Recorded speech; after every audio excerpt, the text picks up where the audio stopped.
পথে নিয়ে যাবে। কাজে আমি আপনাদেরকে সেই আহ্বান জানাই যে আপনারা আওয়ামী লীগের পতাকা তলে সমবেত হয়ে আওয়ামী লীগের হাতকে শক্তিশালী করুন, যে এই বাংলাদেশের স্বাধীনতা জাতির পিতা এনে দিয়েছেন। যুদ্ধাপরাধীদের বিচার কার্যকরের কথা জানিয়ে প্রধানমন্ত্রী বলেন, জঙ্গিবাদের স্থান বাংলার মাটিতে হবে না। এই মাগুরা এখানে যেন কোন রকম সন্ত্রাস, জঙ্গিবাদ বা মাদকাসক্তি এখানে যেন স্থান না পায়, তার ব্যবস্থা আপনারা করবেন। কোন রকম মাদক বা অন্য কোনো পথে যেন কেউ না যায়। আর যারা এ পথ ছেড়ে আসবে, যারা ভালো হতে চায়, তাদের ভালো হওয়ার ব্যবস্থা এবং তাদের জীবন জীবিকা যাতে চলে, তার জন্য যা যা প্রয়োজন আমরা সেই ব্যবস্থা করব। যা করে যদি ওই জঙ্গি, সন্ত্রাস বা মাদক সেবন থেকে মুক্ত হয়ে তারা যেন স্বাভাবিক জীবনে ফিরে আসতে চায়, তার ব্যবস্থা আমরা করব। এর আগে মাগুরায় ১৯টি প্রকল্পের উদ্বোধন ও ৯টি প্রকল্পের ভিত্তিপ্রস্তর স্থাপন করেন প্রধানমন্ত্রী শেখ হাসিনা। উন্নত বাংলাদেশের স্বপ্ন ছড়িয়ে পড়েছে এখন প্রতিটি বাঙালির চোখে। উন্নয়নের মহাসড়কে পথ চলায় নৌকার পালে হাল দেওয়ার প্রয়োজনীয়তা এই বাঙালি অনুভব করবেন, এমনটাই প্রত্যাশা প্রধানমন্ত্রী শেখ হাসিনার। উন্নয়নের ধারাকে অব্যাহত রাখতে আগামী নির্বাচনেও নৌকা প্রতীকে ভোট দেওয়ার আহ্বান জানান তিনি। রুহুল আমিন তুহিন, RTV, বীর মুক্তিযোদ্ধা আসাদুজ্জামান স্টেডিয়াম, মাগুরা। মুফতি হান্নান সহ ৩ জঙ্গির মৃত্যুদণ্ডের রিভিউর ৫ পৃষ্ঠার পূর্ণাঙ্গ রায় প্রকাশিত হয়েছে। মঙ্গলবার সকালে এই রায় প্রকাশ হয়। নিয়ম অনুসারে রায়ের কপি হাইকোর্ট বিভাগ হয়ে বিচারিক আদালত ও কারাগারে পাঠানো হবে। রায় প্রকাশের মধ্য দিয়ে সাবেক ব্রিটিশ হাইকমিশনার আনোয়ার চৌধুরীর উপর গ্রেনেড হামলা মামলার আইনি প্রক্রিয়া শেষ হয়েছে। খান আলামিনের রিপোর্টে বিস্তারিত। ২০০৪ সালে সিলেটে তৎকালীন ব্রিটিশ হাইকমিশনার আনোয়ার চৌধুরীর উপর গ্রেনেড হামলা মামলায় হুজি নেতা মুফতি আব্দুল হান্নান সহ ৩ জনকে মৃত্যুদণ্ড ও ২ জনকে যাবজ্জীবন কারাদণ্ড দেন সিলেটের দ্রুত বিচার ট্রাইব্যুনাল। আইনি লড়াইয়ের শেষ ধাপে গত ১৯ মার্চ তাদের মৃত্যুদণ্ডের রিভিউ আবেদনও খারিজ করে দেন আপিল বিভাগ। ৫ পৃষ্ঠার রিভিউ খারিজের রায় প্রকাশ হওয়ার মধ্য দিয়ে শেষ হয়েছে এই মামলার আইনি প্রক্রিয়া। আপিল খারিজের পর ৬৫ পৃষ্ঠার পূর্ণাঙ্গ রায় প্রকাশ হলে শুরু হয় ফাঁসির দণ্ড কার্যকরের প্রক্রিয়া। কিন্তু আসামিরা রিভিউ করলে তা স্থগিত হয়ে যায়। অ্যাটর্নি জেনারেল বললেন, যেখানে স্থগিত হয়েছিল সেখান থেকেই শুরু হবে মুফতি হান্নান সহ অন্যদের ফাঁসি কার্যকরের প্রক্রিয়া। এবং জেলে পৌঁছে যাওয়ার পরেই তার পরবর্তী কার্যক্রম শুরু হবে। কার্যক্রমের ভিতরে প্রথম হলো তাকে জানানো হবে যে এই মুফতি হান্নান সহ বাকি 2 জন রাষ্ট্রপতির কাছে প্রাণ ভিক্ষা চাইবেন কিনা। যদি তারা মার্সি পিটিশন করে, সে মার্সি পিটিশন নিষ্পত্তি করতে যতক্ষণ সময় লাগে, তারপরেই এই দ্বন্দ্ব কার্যকর করার প্রক্রিয়া শুরু হয়ে যাবে। এদিকে চট্টগ্রাম সিটিতে বর্ধিত হারে হোল্ডিং ট্যাক্স আদায় কার্যক্রম 6 মাসের জন্য স্থগিত করেছেন হাইকোর্ট। একই সঙ্গে তা কেন আইনগত কর্তৃত্ব বহির্ভূত হবে না তাও জানতে চেয়েছেন। 4 সপ্তাহের মধ্যে স্থানীয় সরকার সচিব, চট্টগ্রামের মেয়র ও প্রধান রাজস্ব কর্মকর্তাকে রুলের জবাব দিতে হবে। সরকারের কোনো সংস্থা বা কোনো ধরনের মন্ত্রণালয় চাইলেই আসলে কর বৃদ্ধি, হ্রাস কিংবা পুনর্মূল্যায়ন সংক্রান্ত কোনো রকমের কাজে আসলে ওনাদের করার কোনো রকমের এখতিয়ারই নেই। কিন্তু এক্ষেত্রে আমরা দেখছি যে সিটি কর্পোরেশনগুলো তাদের নিজস্ব পদ্ধতিতে, নিজেদের ইচ্ছায় তারা এই হোল্ডিং ট্যাক্সগুলো বাড়িয়ে দিচ্ছে। অন্যদিকে সেন্ট মার্টিনে পরিবেশগত ছাড়পত্র ছাড়া স্থাপনা ভাঙার বিষয়ে আদালতের নির্দেশনা না মানায় 4 সচিব সহ 11 জনকে আদালত অবমাননার রুল দিয়েছেন হাইকোর্ট। নির্দেশনার পরও সেখানে পরিবেশ ছাড়পত্র ছাড়া 104টি স্থাপনা রয়েছে উল্লেখ করে আদালত অবমাননার অভিযোগে আবেদনটি করে বেলা।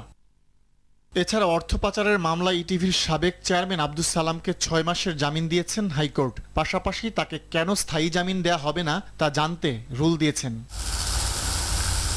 এদিকে প্রাইভেট ব্যাংকে ঋণের বিপরীতে জমির দলিল জামানত রাখার পরও ঋণ গ্রহীতার কাছ থেকে চেক নেওয়া কেন অবৈধ ও এখতিয়ার বহির্ভূত হবে না তা জানতে রুল দিয়েছেন বিচারপতি তারিকুল হাকিম ও বিচারপতি এম ফারুকের হাইকোর্ট বেঞ্চ। খান আলামিন, RTV, ঢাকা। বিএনপি জঙ্গিবাদকে উস্কে দিচ্ছে বলে অভিযোগ করেছেন স্বাস্থ্যমন্ত্রী মোহাম্মদ নাসিম। আওয়ামী লীগ সভানেত্রী ধানমন্ডির রাজনৈতিক কার্যালয়ে 14 দলের এক সভা শেষে সংবাদ সম্মেলনে তিনি কথা বলেন।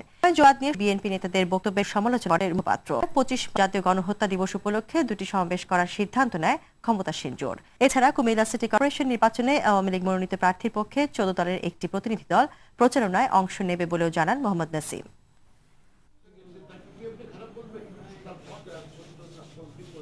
২৫শে মার্চ গণহত্যা দিবসে সকাল 11টায় মিরপুরের 10 নম্বরে বদ্ধভূমিতে আমরা কেন্দ্রীয় চৌধুরী নেতৃবৃন্দ একসঙ্গে শ্রদ্ধা নিবেদন করলাম। 30শে মার্চ আমরা বিকাল 3টায় সেই চুক্তিনগরে যাব এবং সেখানে একটি সমাবেশ করব আমরা কেন্দ্রীয় চৌধুরী। বিএনপির নেতৃত্বের যে উস্কানিমূলক বক্তব্য দুঃখজনক, এবং তারা যে কথাগুলো বলছে, দায়িত্ববান ব্যক্তির যে কথাগুলো বলছে, এর চেয়ে দুঃখজনক ঘটনা কিছু হতে পারে না।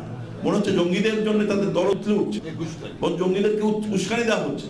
তীব্র নিন্দা চলছে করে জঙ্গির যে সম্পর্ক তারা নতুন করে প্রমাণ করছে। দেশের মাটিতে বিদেশি সৈন্যকে বরদাস্ত করা হবে না এমন হুঁশিয়ারি দিলেন বিএনপি সিনিয়র যুগ্ম মহাসচিব রুহুল কবির রিজভী। একই সঙ্গে জঙ্গি দমনে সরকারের আচরণে জঙ্গিবাদ বিস্তার করছে এমন অভিযোগও করলেন তিনি। সকালে রাজধানী পল্টনে বিএনপির কেন্দ্রীয় কার্যালয়ের সংবাদ সম্মেলনে ভারতের সঙ্গে প্রতিরক্ষা চুক্তির সমালোচনা করেন রিজভী। এ সময় গ্রেফতার ব্যক্তিদেরকে হত্যার মধ্য দিয়ে জঙ্গিবাদের নেটওয়ার্ক অজানা থেকে যাচ্ছে বলেও মনে করেন দলটির এই নেতা।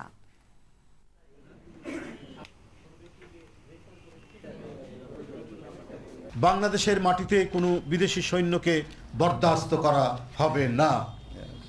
আমাদের দেশের অভ্যন্তরে যে কোনো অশুভ শক্তি, সেটি উগ্রবাদী জঙ্গিবাদী যে গোষ্ঠী হোক, সেটি দমন করতে আমাদের সামরিক বাহিনী এবং আইন শৃঙ্খলা বাহিনী যথেষ্ট। প্রতিরক্ষা চুক্তি আমাদের স্বাধীনতা, সার্বভৌমত্ব, সুরক্ষার সাথে সম্পর্কযুক্ত। আপনারা দেশের মানুষকে অন্ধকারে রেখে গোপনে দেশ বিরোধী চুক্তি করে দেশের স্বার্থ জলাঞ্জলি দিতে কুণ্ঠাবোধ করছেন না। বিএনপি চেয়ারপারসন বেগম খালেদা জিয়ার সাথে সৌজন্য সাক্ষাৎ করেছেন বাংলাদেশে নিযুক্ত কানাডিয়ান হাইকমিশনার বেনওয়ার পিয়ের লাগামে। বিকেলে গুলশান দলের চেয়ারপারসনের রাজনৈতিক কার্যালয়ে সাক্ষাৎকালে দুই দেশের স্বার্থ সংশ্লিষ্ট বিষয়ে আলোচনা হয়েছে বলে জানানো হয় দলের পক্ষ থেকে। এ সময় বিএনপির মহাসচিব মির্জা ফখরুল ইসলাম আলমগীর, স্থায়ী বিশ্ব আমির মাহমুদুরি, উপদেষ্টা রিয়াজ রহমান, বিভাগ সম্পাদক ডক্টর আসাদুজ্জামান রিপন উপস্থিত ছিলেন।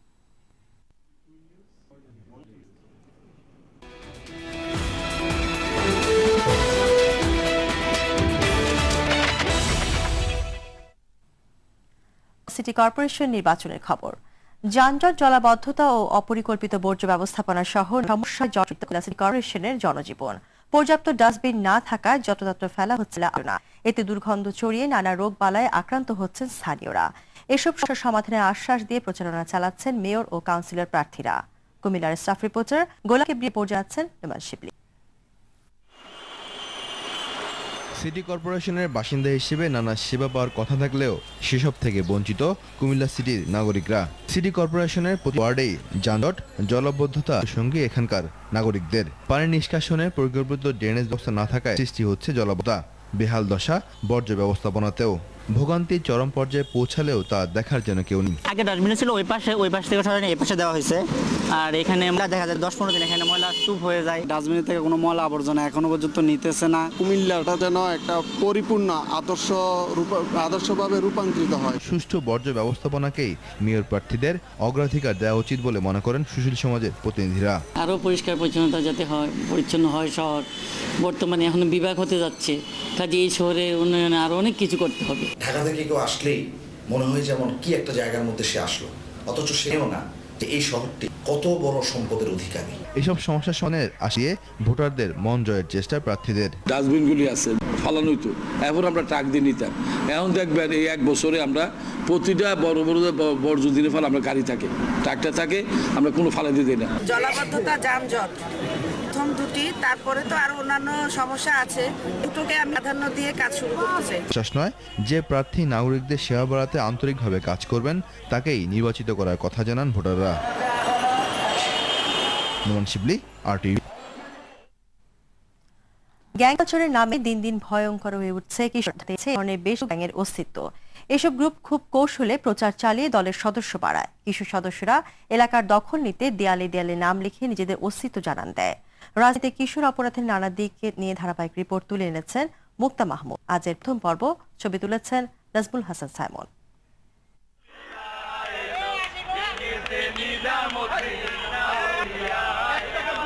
গানের আশয় নামে চলছে টাকায়। বিষয়টি এমন যেন দিতেই হবে, কারণে অকারণে পার্টি, যার অজুহাতে মাস্তানির মাধ্যমে চাঁদাবাজি।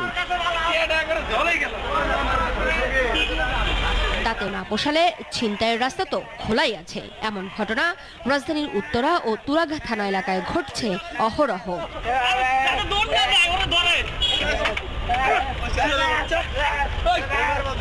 ছোট ছোট গ্রুপ তৈরি করে কিছু কিশোর জড়িয়ে পড়ছে নানা অপরাধে। গ্যাং নামে পরিচিত এসব গ্রুপ আবার পরিচিত বাহারি নামে 9 স্টার, ডিস্কো বয়েজ, বিগ বস, ডিস্কো। এছাড়া আছে ছোট বড় আরো নানা গ্রুপ। এদের শুরু হয় পাড়ায় মাস্তানি দিয়ে। সদস্য জোগাড় করে বড় আকার নিতে পারলে চেষ্টা চলে অন্য পাড়ায় আধিপত্য বিস্তারের। লাগে স্বার্থের দ্বন্দ্ব, শুরু হয় সংঘর্ষ। রাজুর ওরা খুব ক্লোজ বড় ভাই মানে, ঠিক আছে, কিন্তু আপনার মনে করেন সমস্যা হয়ে গেছে। রাজুর লগে ওরা মানে ঘুরে না, কিন্তু এমনি প্রোগ্রামে ডাক দিলে যে আমাদের এলাকা ভাই আমরা যদি না ঢুকি, এই যে রাজু, গাজী, তারপরে আপনার হানি, ছোটতে মনে করেন যে ভাই কাছের ভাই বাদা, ঠিক আছে, কিন্তু এই যে যখন দেখছি না ভাই প্রায় 3 বছর ধরে, ঠিক আছে, ওদের সাথে সম্পর্ক। দল ভারী করতে দেয়ালে দেয়ালে চলে গ্যাংয়ের পক্ষে কৌশলী প্রচার। দক্ষতা না থাকলে এসব ভাষা বোঝাও কঠিন। এলাকার দেয়ালে নিজের বা দলের নাম লিখে উপস্থিতি জানান দেয়া হয়।